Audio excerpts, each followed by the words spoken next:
বিশ্বকবি রবীন্দ্রনাথ ঠাকুরের ১৬৩তম জন্মজয়ন্তীকে শ্রদ্ধার্ঘ্য নিবেদন করে কবিপক্ষকে স্বাগত জানিয়ে কাব্য ও সংস্কৃতির পীঠস্থান বালুরঘাটে ঐতিহ্যবাহী রবীন্দ্র স্মৃতিচারণ কেন্দ্র রবিনন্দনের সম্পাদক শান্তনু দে ও সভাপতি সুবীর চৌধুরী এবং সংগঠনের সকল সদস্যদের পরিচালনায় চোখভবানী রোদতলা পাড়ায় মনমথ নাট্যচর্চা কেন্দ্রে সংস্কৃতি ভাবাপন্ন মানুষজনের উপস্থিতিতে ৮ই মে বুধবার সকালে শহরের স্থানীয় শিল্পীদের নিয়ে এক প্রভাতী রবীন্দ্র স্মরণ অনুষ্ঠানের আয়োজন করা হয়।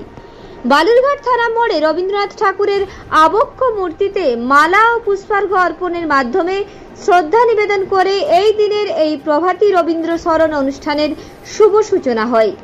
এই দিনের এই প্রভাতী রবীন্দ্র স্মরণ অনুষ্ঠানে শহরের স্থানীয় বিভিন্ন আঙ্গিকের শিল্পীরা রবীন্দ্রসঙ্গীত, নৃত্য, কবিতা পাঠ ও আবৃত্তি পরিবেশন করে অনুষ্ঠানকে সার্থক করে তোলে।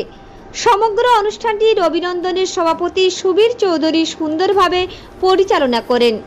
রবিনন্দনের সম্পাদক শান্তনু দে ও সভাপতি সুবীর চৌধুরী জানিয়েছেন, রবীন্দ্রনাথ হল সাহিত্য গগনের সূর্য।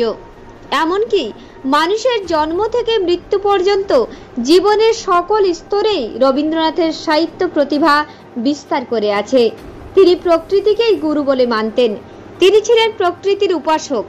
প্রতিটি বঙ্গবাসীর জীবনে রবীন্দ্রনাথের গুরুত্ব অপরিসীম। তাই বিশ্বকবি রবীন্দ্রনাথ ঠাকুরকে শ্রদ্ধা জানাতে আমরা রবিনন্দনের পক্ষ থেকে ২০০০ সাল থেকে প্রতি বছর ধারাবাহিকভাবে প্রভাতী রবীন্দ্র স্মরণ অনুষ্ঠানের আয়োজন করে থাকি। কবিগুরুর আজ ১৬৩তম জন্মজয়ন্তী পালন করছে গোটা বিশ্বজুড়ে। বালুরঘাট রবিনন্দন আমরা আমাদের সংস্থার ২৫ বছর এবার পদার্পণ করেছি।